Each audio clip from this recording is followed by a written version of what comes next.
Welcome. Today is 25th September 2024, and the important takeaways from today's newspaper are: in page number one, Zelensky meets Modi in US, expresses gratitude for efforts towards peace. So, as we know that they both Zelensky and Narendra Modi have met during a meeting in New York, New York. On the sidelines of the United Nations General Assembly. So now we need to look on the Russia and Ukraine relations, how they are going currently.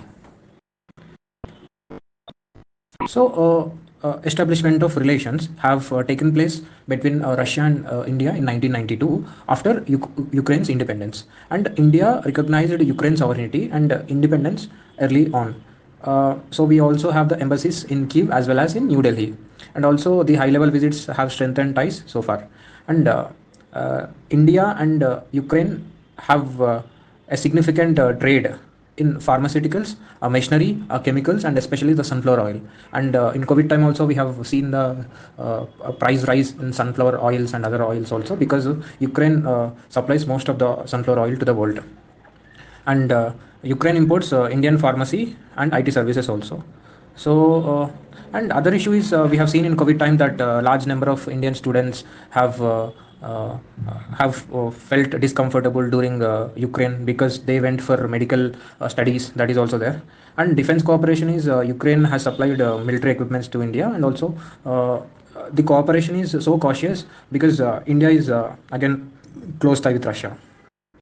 So, and regarding the Russia-Ukraine conflict, India have remained a neutral stance, advocating for dialogue and diplomacy. And also, because India from the starting it is aligned with non-alignment things in the diplomatic relations, so that is there. But there is an opportunity for India in balancing relations with both Ukraine and Russia, because when Narendra Modi visited that western countries, the Russia have stopped the war on Ukraine. We have seen headlines in the news also. So that is all about the Russia-Ukraine relations, and also why Ukraine is a strategic importance for India. We have to know. One is the economic interest with respect to the sunflower oil and also other oils also. And Ukraine is a source of machinery, fertilizers, and chemicals for India. And India exports a substantial amount of pharmacy to Ukraine. And as we have discussed, the educational institutions, defense equipment, there is a geopolitical significance also, as Ukraine is position, the position of Ukraine is between Russia and Europe. It makes a significant key player in the balance of power in the region. And if India have good relation with Ukraine, it would be a good broader strategy to engage with multiple global powers and maintain a balanced foreign policy also. And Ukraine is one of the world's largest grain producers. So collaboration in agriculture and food processing with Ukraine can contribute to India's food security also. In that way also, it is very useful, that country. So next we'll switch to the other article. Supreme Court to seek considers pleas on sub-quota qualification. So this topic comes under the cases provisions related to sub-quota system. So we have seen what is the sub-quota classification and what is the controversy that's going on. And Narendra Modi also pronounced that no, our government is not ready to do a sub-quota classification before the elections. And now in sociological perspective or in other perspective, when we think what are the advantages for a sub-quota classification, and what are the disadvantages, now we'll be knowing. So what are the advantages? Advantages is equitable distribution of benefits. If the sub-quota qualification classification and creamy layer, if it is introduced in SC and ST communities, then it can address the inequality that is existing within communities, because it will ensure that resources will be utilized for the marginalized section of the people and who are underrepresented subgroups within the SC STs also. And it can also prevent the dominance by specific groups. Basically, India is with large number of castes. Many religions are there, many caste systems are there, many sub castes are there. So certain subcastes or tribes dominate the benefits meant for the entire community, and also there is lack of representation also from the all communities. So, and it will ensure the targeted development if there is a sub-quota classification, because we identified most deprived subgroups, and government can also create more targeted policies in that way. And also sub-quota classification can lead to improved outcomes in education, employment, and social inclusion, because the most marginalized person can avail the services of reservation. it can lead to political empowerment also, so that underrepresentative from lower caste, I mean, who are not represented well, they can represent and they can participate in democratic decision making. So again, at the where there are advantages, there are disadvantages also. Now we'll see the what are the disadvantages. Disadvantages are fragmentation of communities. So it will further fragment of SC and ST communities, because it creates divisions, and it will weaken the collective bargaining power of these groups. Now whatever the rallies or the protests they will do as a BC, as a collection of BC, as a collection of SC, as a collection of ST. But if subcategorization takes place, then the collective bargaining power will decrease, and also there can arise the social tensions also, either between the groups, subgroups. And we have seen the Manipur issues between Kuki and Metis. It is all about, again, ethnic representation, political representation. And there will be some administrative challenges also, because whenever there is a complex it leads to complex implementation, because there are many castes in India, and it requires identification and classification of subgroup, which may not always be straightforward. There are many backlashes in that, and also there will be bureaucratic delays also, which reduces the overall effectiveness, and it has the potential for exclusion of certain groups if they are not included in the subquota classification, especially if the process of identifying the eligible groups is flawed. And as we know that vote bank politics and the political manipulation will also happens. That is all about the subquota classification. And in this regard, Supreme Court considered the pleas, and Justice B.R. Gavai, he has observed that it was a duty of a state to give preferential treatment to the backward class of citizens who were not adequately represented. So he's saying it is a duty. And there is one case called Indra Sahani judgment, did not deal with the subdivision of subclassification of SC/ST, and it remains limited the other backward classes as the review petitioners. So that is also there. Next, we'll switch to other article. We want answers. Apex Court seeks report on stubble burning from panel on air quality. So as we have been seeing that the air quality things are becoming so worse in Delhi, and whenever winter comes, so there is a health pandemic in Delhi, and Supreme Court have stated that. And in November, the Supreme Court had directed Punjab, Haryana, Uttar Pradesh, Rajasthan, and Delhi to ensure stubble burning was forthwith stopped as an immediate measure to protect lives and health of people, because they are compromising the lives and health of people. And the court had held extensive hearings on stubble burning also, and the court want to hear the ways to stop practice during the onset of the winter. And in this regard, Delhi have also daily it is coming that a 15-pointer winter program is there. Just you can revise those topics also. And a report from the Commission for Air Quality Management on incidents of stubble burning is also been released. So now the question is, what are the alternatives that a farmer can do to stubble burning, we can do. So most important thing is, what are the alternative methods of stubble burning? So we were burning stubble, farmers are burning stubble because they don't have the maybe opportunities to burn that stubble, and it's become as a traditional practice maybe. So what are the methods, environmental methods for managing of stubble burning? We have to know. First is in situ management of crop residue. I mean, we can use that happy seeder. Happy seeder is a tractor mounted machine that cuts and lifts the stubble, sows the wheat seed into the soil, and deposits the straw over the sown area as mulch. It eliminates the need for burning by managing the stubble in place. So it will do these things. And super straw management system is also there. It is attached to combine harvester, and this system chops and evenly spreads the paddy straw on the field, allowing for a direct sowing for the next crop. So thin chops of paddy will be there, paddy straw will be there, so that it is very useful. And mulching, as we know that mulching can be left on the field as mulch, which improves and mulching will improve the soil moisture, and also it reduces soil erosion and adds organic matter to the soil that is there. And ex situ and the other manage, now we have seen the in situ management crop residue, and how we'll do ex situ management of crop residue. Now we'll see. Ex situ means outside the field. One thing is we can do biomass power plants. So biomass power plant are the plants, not plants, it's a power plant. I mean, technological thing. It converts the biomass into electricity, so that we can reduce the reliance on conventional fossil fuels. Then other thing we can do is we can generate biofuels, bioenergy production, and stubble can be converted into biofuels such as ethanol, and compressed biogas we can make. So which paves the path to the cleaner energy sources. And also we can make animal fodder if we dry it and mix it and convert into a certain powder. We can feed as a fodder to the animals. It's very good for them also. And other thing can be composting. We can make composting to produce organic fertilizers, which can improve soil health and reduce dependence on chemical fertilizers.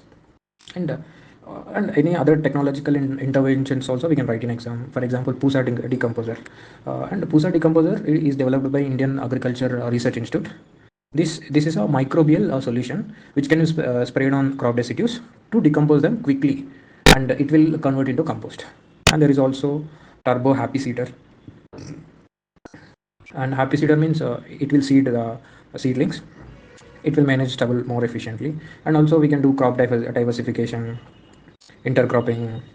And also we can introduce penalty and reward system if farmers are burning stubble. And we can also offer rewards who are able to collect that particular compost, or who are making compost or crop residue stubble, who are collecting and giving to the factories. And also we can raise the stubble cost also, so that and also there is a problem of hiring centers of stubble. So establishing the stubble collection centers can also increase in many ways. So that is all about stubble burning. Next article. Dengue malaria cases on rise, people resort to private fumigation. So in Delhi municipal corporation, because it's a rainy season, there is increase in the mosquitoes. And we have seen what are the causes of dengue and malaria diseases.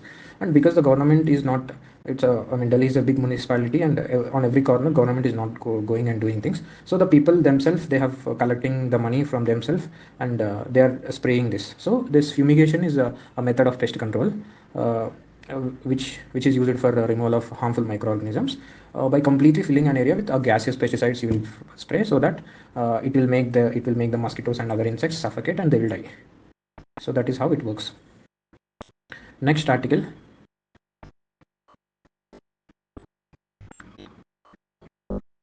We'll see, just scroll. Yeah, the editorial page number 8. The NCRF has a framework for a well-rounded education. So this article is written by a chairman, UGC, and former vice chancellor of Jawaharlal Nehru University. And this NCRF, national policy, the national credit framework, it works as a framework for well-rounded education, he's saying.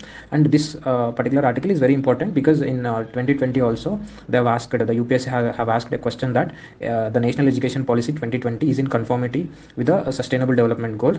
It intends to restructure and reoriented education system in India. Critically examine the statement. So that is a question. Now look on the NEP also, 5 plus 3 plus 3 plus 4 system. That can also, you can see. And the entire summary of the article is that a flexible template for educational institutions offering school, higher and vocational skill education. This NCRF can give a unified accumulation and transfer of credits across multidisciplinary education, including skill education, those things there. So this according to the national credit framework, the government will, the educational department, according to the national education policy, they will give some credits for every aspect. I mean, if you do vocational training, if you do art, if you do dancing, anything, any art, and they will provide certain credits for that subject. And it is very important. And why? Because it advocates the multidisciplinary education and research university also, the concept. So the entire article is rolling, I mean, it is about the NCRF. So now we'll look on the NCRF. So how NCRF promotes the well-rounded education, he have saying. So we'll summarize the article. One is it integrates academic and vocational education also. And NCRF allows students to accumulate credits from both the academic and also vocational courses, and practical skills are valued alongside with the theoretical knowledge. And nowadays practical knowledge, practical skills are very needed these days. And also this NCRF will recognize non-formal learning also. And it gives credit for informal and experiential learning, such as work experience, online courses, apprenticeships. So basically the life education of the child goes with a credit system. And it is so flexible, and mobility also there, because there are multiple entry and exit points. Suppose if you are joined in a maths, physics, chemistry course in intermediate, after studying one semester you can switch to arts, I mean economics, commerce, you can switch. And further semesters you have studied, they will give credits also. So it will indirectly decreases the suicide rates of the students. That's my personal opinion, sorry. And Because of this NCRF, there is interdisciplinary learning also. The framework encourages students to pursue interdisciplinary education where they can earn credits across diverse fields. And because of this, inclusive education happens because we are including the vocational also. And for skill development and employability also, we are trying to update time to time with industry relevant skills. And there are obviously limitation for NCRF. One is implementation challenges, because we have been in this old age British education system since ages. So from Lord Macaulay's education policies to up to now, it's working with the same. Although there are right to education policies and many policies, but although we are carrying that legacy of British. Now, standardizing issues are if we harmonize different types of education, academic, vocational, formal, informal, into a single credit system, it is very complex, obviously, and it is ensures inconsistency and standardization. And also, the institutions, we have to make the institutions ready. So stand so capacity building must takes place. We lack in, obviously we are lacking in infrastructure in many schools and colleges, so we have to update that. And employer perceptions, so the success of NCRF depends on how well industries and employers recognize and value the credits. So now the students in the university is giving credits, but although the employer, how the company is thinking, whether on what standards they're gonna take, so those things also we have to include. That is not there. And it will also furtherly, maybe it leads to digital divide. The frameworks is all on digital records and online platforms for managing credits. It may exacerbate inequalities also, especially for the students without access to reliable internet, because India is not fully internet is not available at all parts of India, so that may marginalize some part of people because of the digital divide. And and it is also criticized for being overemphasis on credits, because learning versus credentialing it's going on, and there is a risk that the focus on credit accumulation could shift from genuine learning to the an intellectual growth to the just earning credits. But because the day when our educational system have giving marks, the people have run around the marks and ranks without actually realizing and genuine learning, so it may hamper the quality of learning also. So those things are there. Next article will go. uh, in page number 10, why the fact checking unit was invalidated. Why did the Bombay High Court strike down as unconstitutional? What are the amended information technology rules 2021, and what did the amended rule ask for social media intermediaries? Those things we'll look on this article. So now we are going with the gist of the article. uh, basically, when we look on background, in 2021, the Indian government have introduced this information technology guidelines and digital media ethics code rules 2021. So these amendments were part of a broader effort to regulate digital content, social media platforms, etc., etc., because of the fake news and those things are have been very high in 2021.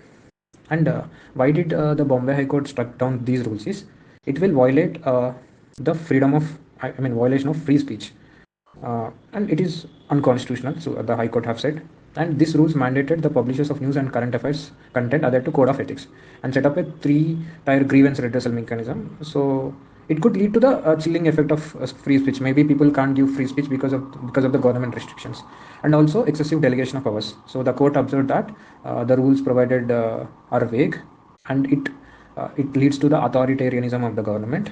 Those things are there, and it will impact the freedom of media also, freedom of press. And this freedom of press, as we know, that it is protected under Article 19 of the Indian Constitution.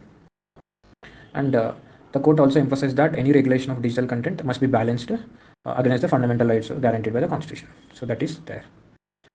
Next, we'll also see what are the key issues. One is violation of fundamental rights, Article 19, and Article 19, freedom of speech and expression. Also, Article 14, right to equality. Those two things are violated, and it is the thing are vague, and legal authority, overstepping legal authority, that is also there, because it found that it will exceed the scope of the parent legislation, the IT 2000 Act, where particularly with respect to the powers granted, some sections are being given in the news. It's not required. We'll switch to the next article. So in page number 11, how the body mass index is becoming an inadequate measures for health. So they have given an article about the health body mass index. This topic, it's not that much relevant to UPSC, but as an aspirant we can learn these things. So how BMI is becoming an inadequate measure is, One is there is lack of differentiation between fat and muscle. BMI can't calculate that, and we didn't have that much technology also. It does not account for fat distribution, where fat is high, where fat is low, and it also overlooks the metabolic health, which involves blood pressure, cholesterol levels, and insulin activity. And also there are ethnic differences also, population and ethnic differences. For example, if you go to North India Himalayas, the metabolism of those people are different and our people are different. So there are some limitations for that. It does not consider where fat is stored. It overlooks blood markers. It ignores ethnic variations. It is limited accuracy in older adults. So those things are there, and and yeah, that's all the summary of this article. Next, we'll switch to the other article. Center to launch new project on urban poverty alleviation. It's given in page number 12. So now in this perspective, center, I mean government, want to launch a new project. That is okay. Now we look on what are the different schemes regarding government to urban poverty alleviation. So urban poverty alleviation is very important to the topic number GS1. GS1 urbanization topic, and many schemes are there. In that, the first scheme is we can name as Deen Dayal Antyodaya Yojana, I mean National Urban Livelihood Mission, Pradhan Mantri Awas Yojana for building houses, Atal Mission for Rejuvenation and Urban Transformation, Amrut scheme. It's for infrastructure services improvement like water supply, sewerage, urban transport, creating green spaces, transportation, buses, those things. And smart city mission is obviously, Swachh Bharat Mission Urban is there, National Urban Health Mission, and there are other schemes also for urban development, poverty alleviation. So in the same page number 11, auditors must ensure digital infrastructure is open to all, says Murmu. So why it is important to ensure digital infrastructure in this era is uh, it will create equity, and also regulatory compliances will be there, and uh,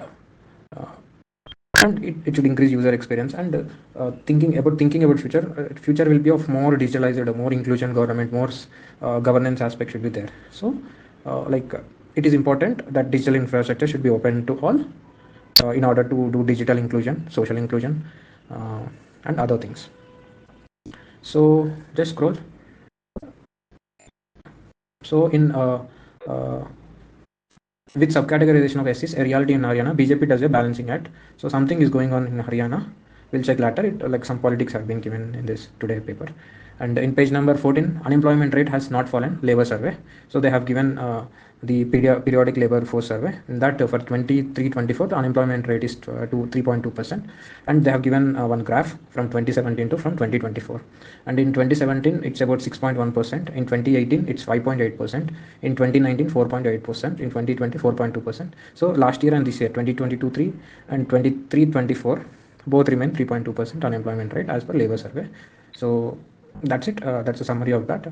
And also the LFPR, labor force participation rate for women, is increased from 15% in 2021 to 21.4% in 2023. And also they have given about Hindu women participation. It increased from 26% to 33%. And Sikh and Christian women also, it increased from 19% to 26%, and 34% to 38% in Christian women. And they have given some percentages regarding that. And Indian Railways to overall aging signaling system for better safety. So for this, just look on the what is the coverage in Indian Railways, because there happened Odisha's Balasur district, and recently the people are to create some internal security challenges. Many they are placing the gas cylinders on the track wantedly, so that accident will happen and people will die. So those things are happening. So it is important for the railways to keep safety in check, and it's been many years that their signaling systems have not changed, so they are gonna change that. And Israel, Palestine, and those things, Lebanon, what is happening there. So spices board targets annual export of rupees 25 billion by 2047. So they're gonna increase this spices board. And the thinking. So this is important for sociology and also for society. Monumental step as Thai King signed same-sex marriage into law. So the same-sex marriage in Thailand, they have changed it into law, making Thailand the first country in Southeast Asia to recognize marriage equality. And King Maha Vajralankar gave royal assent to the new law passed by Parliament in June, which will take off effect in so in 120 days. The same-sex marriage gonna become law in that Thailand, Bangkok. Next, Hezbollah, those things are given. And in the last paper, Beads on the moon suggest it had volcanoes more recently than thought. So the findings are based on the China's Change 5 mission on moon. So the gist is uh, research focused on lunar glass beads, small glass pieces found by volcanic activity or impacts, events like when rocks from small the ages of three volcanic samples were determined to be 116 million years. That is there. And the last article for today is the freezing upper deck. So why there is an increase? Why is it colder at higher altitudes? That we need to know, as there is a decrease in air pressure. The lapse rate, I mean, as we go upper for every 1,000 meters, the 6.5 degrees will decrease, and and it is due to decreasing air pressure. As altitude increases, the atmospheric pressure decreases, and lower pressure means fever, very low molecules are present, and which will leads to the less heat retention and density of air at higher altitudes. The air is very less dense, weather due to weather patterns also, due to higher altitudes experience different weather patterns, right? So and also it increases cloud cover, so those things are there, elevation effects and all. So they have given an article about the freezing upper deck, why is it colder at higher altitudes. So that's all for today. Thank you. Have a great day. Good night.